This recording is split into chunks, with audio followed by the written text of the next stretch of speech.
second time in an Oceanic final fares a little bit better in his favor.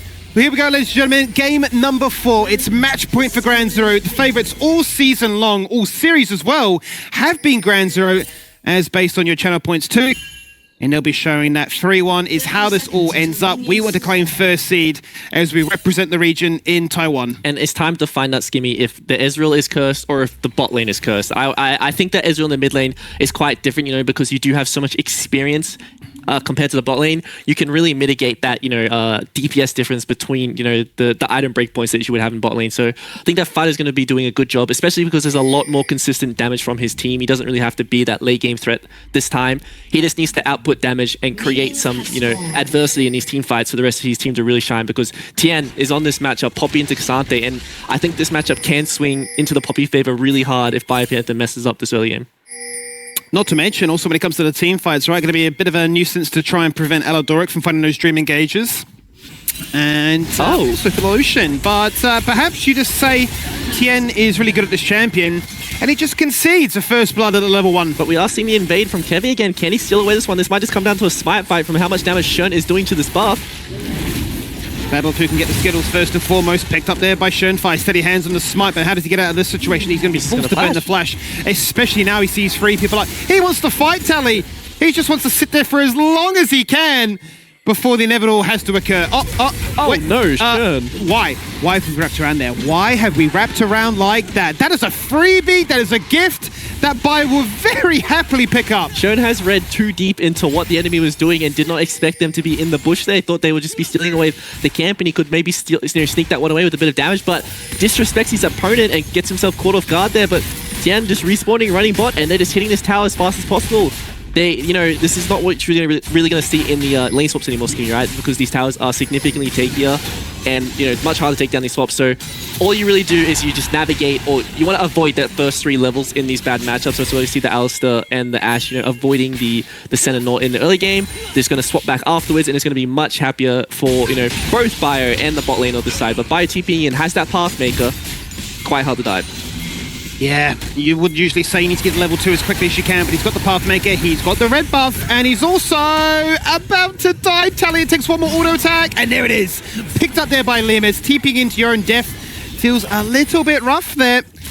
And this is an early game like no other. Yeah, huge mistake from Bayer there. Okay, so number 1, what you normally do on the Cassante is you just walk under the tower and you let them dive you, and you pretty much trade so much health that you can TP back in and not have to worry about anything. But the fact that Bayer couldn't react to the wall stun by Tien there and loses so much health before you get the Pathmaker off, falls down, can't walk back belt lane, and all of a sudden we see the TP topside. Tien, level 2, no dive pressure onto him this time.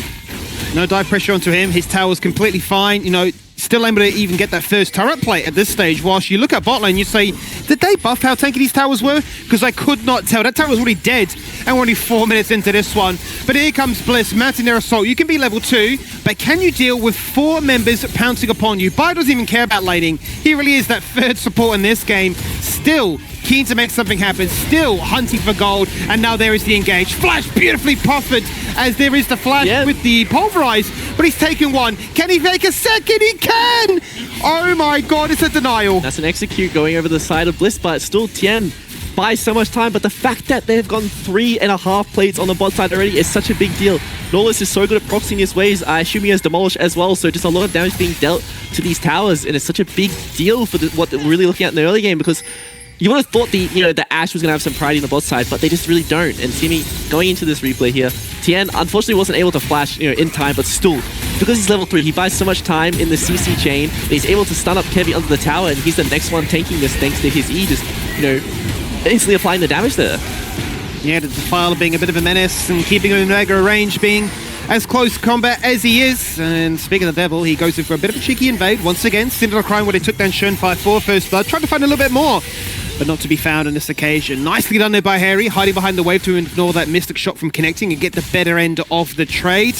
And maybe now, all the shenanigans are over. We can go back to some standard deployments here, Tally. And the real winner of this early game, even though he did die, is Schönfei. He was clearing this entire time, but Kevy, you know, he's participating in these tower dives, he's falling down in camps, he doesn't have camps to take because Schönfei's already stolen them out of his jungle while he was busy on the top side, so he is going to fall behind as this game goes on. And Schönfei on the Sari, who had a monster performance, in that second game is just going to continue doing so, Skinny. Definitely is going to continue to do so, making sure that if you're going to be ganking as this Carfist, I'm going to put you further and further behind. That map information is invaluable. Gives me all the time I need to react, to recalculate what my next best optimal path would be. And for Lemus and Kurak, I mean, they must be absolutely chuckling about how this first 5 minutes have played out. So many plates gone, so much gold acquired. And if they can find even more push here with Schönfire, I mean, yeah, it's going to be a long time before Violet can look to answer back. Looking for a potential gank onto Aladoric there because he does not have flash, but you know, they're respecting the size of the wave and the fact that Kevy could be in that lane, and if they did participate or commit to that gank, and Kevy is there, that is going to be that swing happening and lights out. But still hanging around bot side, and Aladoric still no flash. No hook though for Kurak, unless he can find it right there. There it is. He breaks the ranks by hitting the flash, and Aladoric is a sitting duck. No chance to respond. And no chance to defend, as this tower, I said it was gone at 5 minutes. It's going to get crashed here now, and with the assist to Schönfire hovering, he takes your camps, he takes your lane, and Violet completely zoned. And this is not the Schönfire we know, Skimmy. Grubs are up, but he is not participating in this one on the top side of the map. But both solo lanes from Bliss are here. Yeah, they certainly are. Kevy under threat right now. Fighter trying to weave his way with those skill shots. Spread the line, if you will. But two of those grubs go the way of Bliss. Violet yet again is still the focus. And Aladoric's only just got back to lane. He's flashed to try and get underneath his own tower, Telly. That's how desperate we are. 7 minutes in. He's only just picked level 4. Running away from the tower now. But the tower range has dropped. He's going to fall to the center route. Picked up in the end by Kurak, who gets knocked into the tower. It's not lethal. Just not find the trade kill there, and Schönfire just, you know, trading the top side of the map, recognizes he's so far ahead, he doesn't need to grow his lead. He can just explode the only win condition left on Bliss, which is the bot lane right now, and make sure they can't play the game, but they're still walking, they're going for Violet. He has his own flash this time, Skinny. What does he decide to do here? Surely we don't play underneath this tower. Surely it's the end to what has been a very, very chaotic and crazy early game, with the first tower then falling. Maybe a chance for him to perhaps freeze the wave and just say, get me back in this game, because while it's not weak, he's just getting completely zoned out. Oh my god, that arrow. And something to touch on, Skimmy, they got the first tower. That's 5 plates in the pocket. Lemus he already has his swiftness boots, he already has his wards completed, so he can now run around the map with Schönfire, drop vision everywhere. Whereas you look at the other side, this is a level 4 Alistair, no wards, no major item completed. He is not strong, and in these skirmishes, even though Kevy is level 6, he cannot match up to what Schönfire has in his inventory right now.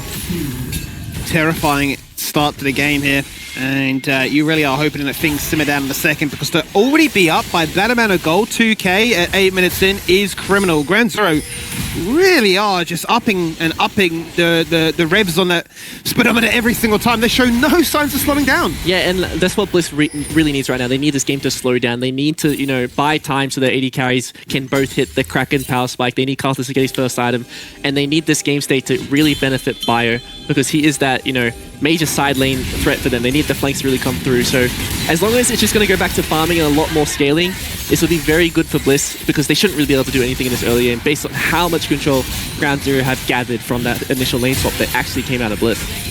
No, it certainly did. In the case of Ground Zero saying, well, we'll just punish you for that one. And that has to feel bad. Violet's been locked in place. The hook started off, the center route to follow, the cleanse that comes up before the ignite was applied. And a Dawning Shadow that has to be flashed away from. It could have been a double kill, but Lemus, he'll settle for a single kill. And Vado will say, you know what, I'll finish the job. Mystic shot, doesn't even need it. Just weaves in 2 autos. And now Kevy being invaded in his jungle.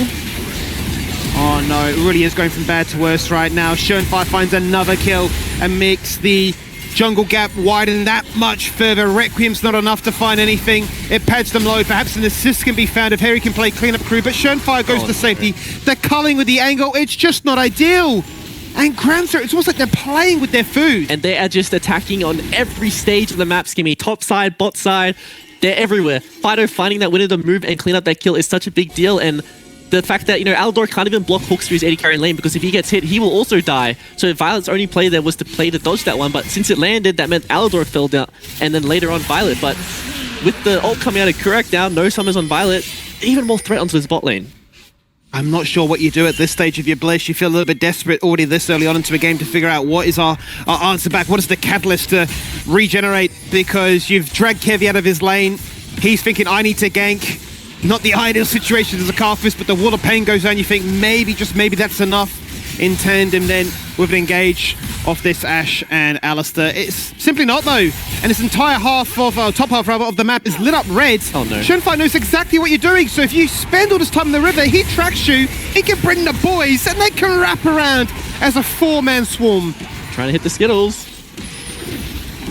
Doesn't find him, Skimmy, and that's just going to be an easy pickup for Shern. Once again, just Kevy showing when he really doesn't need to. You know, he walks top, doesn't do anything for that, you know, priority on the top lane. There is no gank threat onto these members. The experience difference is too large. They need to avoid these skirmishes. We look at the gold right now. It's almost a 5,000 gold lead at 11 minutes into the game.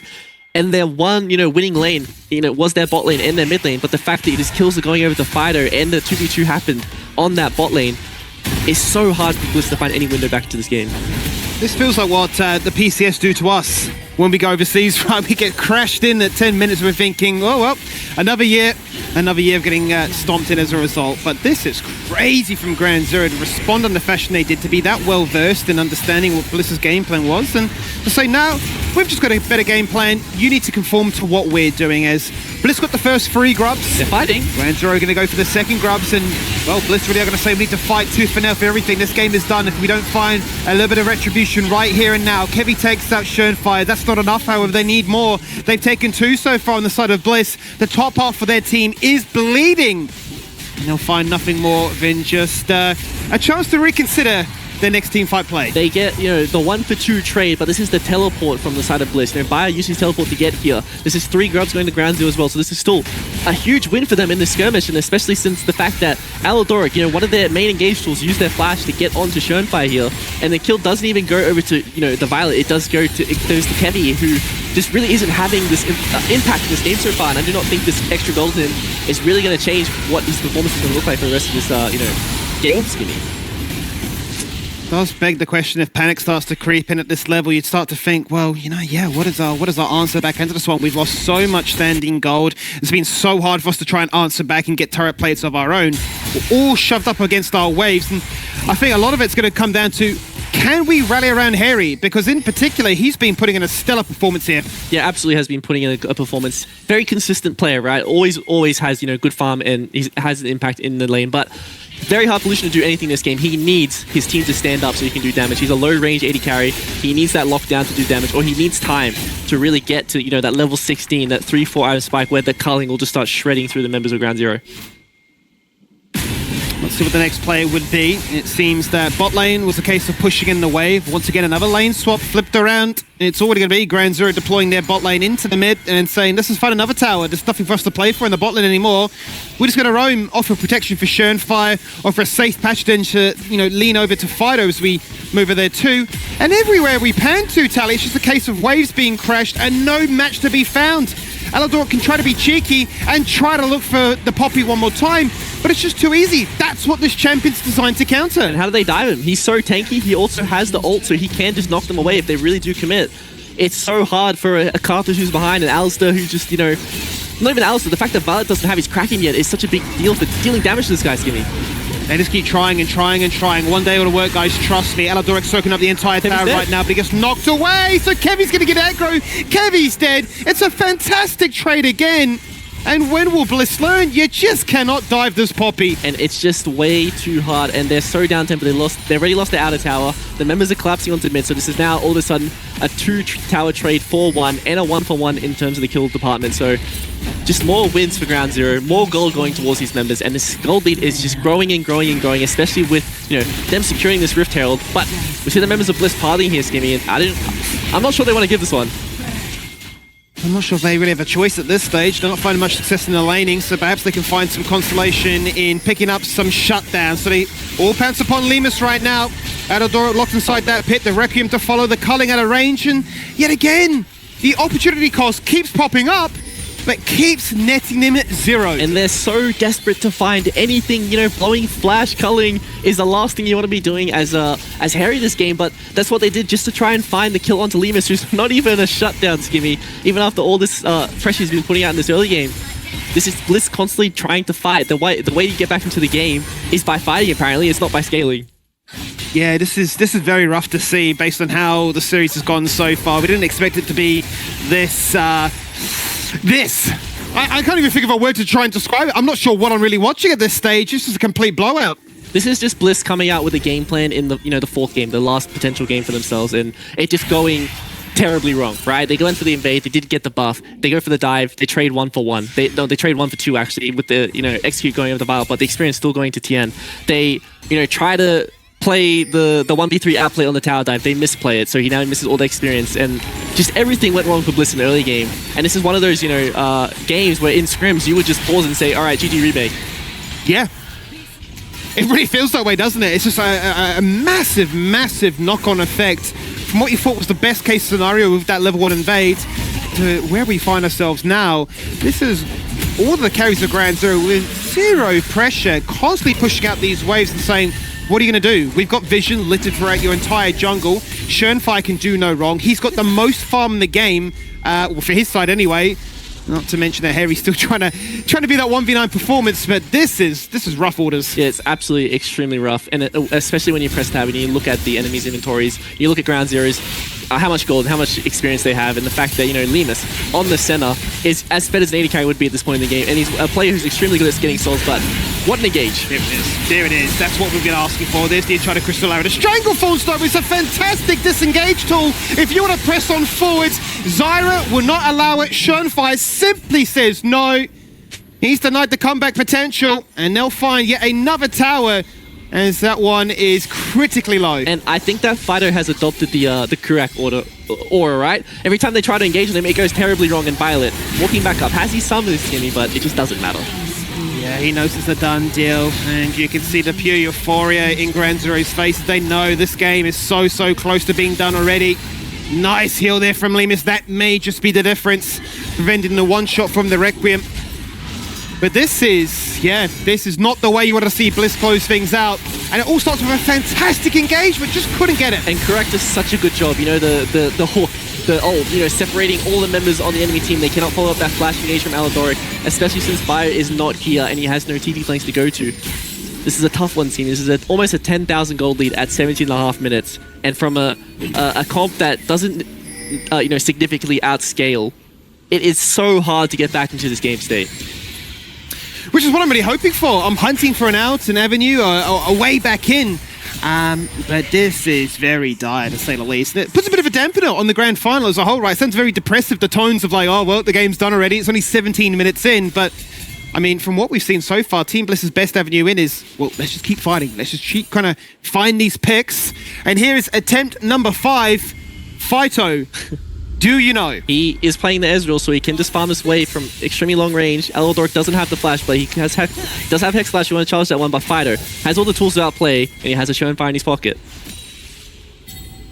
Patience is the main virtue here, but if we look at the minimap, there are 4 members of Ground Zero saying, well, that's fine. If you want to play that little bush party, it's not going to work out.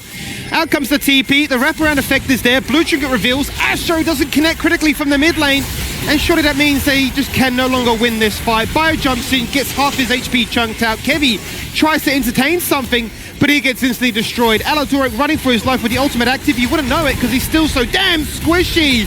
As locked against everybody is Kurak, and he still survives! Oh no. Kurak, you're so mad! Oh, he just never dies, Tally. He just simply refuses to fall on over. And Ground Zero just want this done at 20. And they absolutely do, Skimmy, and they absolutely can. This is just extremely sad to watch, Kurak, the fact that he can just walk into the 4 members there, walk it off. Yeah, look at his inventory, Skimmy. He has a frozen heart against double AD carries. There's going to be no armor pen coming through for any of these members on Blitz for such a long time. And I think that's just telling of, the really, really good draft reads by Ground Zero. Last game, we saw them go for the really heavy scaling comp into, the really passive side of Bliss. And all of a sudden this time, Bliss have gone for a lot more aggression, a lot more early game. But this Nautilus, this Senna, is such a good answer to this. And, as you can see this in this replay, they cannot get onto these members. Kurak does such a good job at just locking down members for Schönfire to lay out this damage and just...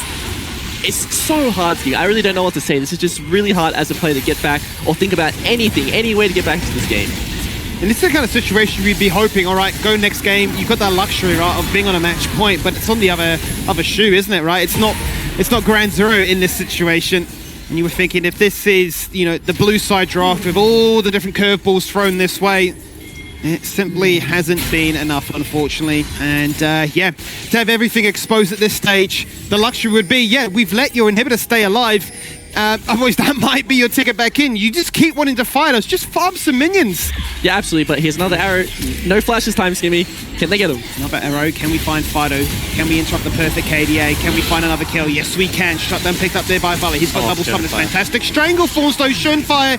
It's just been so clean on the Zyra. Harry takes off a kill to the side. The Ignite gets it in the end. Tien now finally rocks up to the fight, and Harry stuck between three. Can't do much about that one. Kevy flashing away from the Nautilus ult to make sure two members don't get locked in place. But Tien says 1v4 time. Yeah, we eat those for breakfast. He takes down Aladoric. And that Frozen Heart Nautilus just wants to be an Aurabot. How unfortunate, how bad does that feel, Skimmy? You finally find the kill onto Fido. It goes on to, your carry Violet, but you get that shutdown on Lemus, all that gold. You want it going to Harry, but that Ignite picks it up for Aladoric.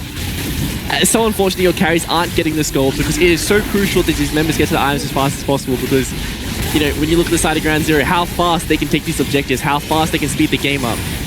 It is getting very, very scary if you're a Bliss fan right now.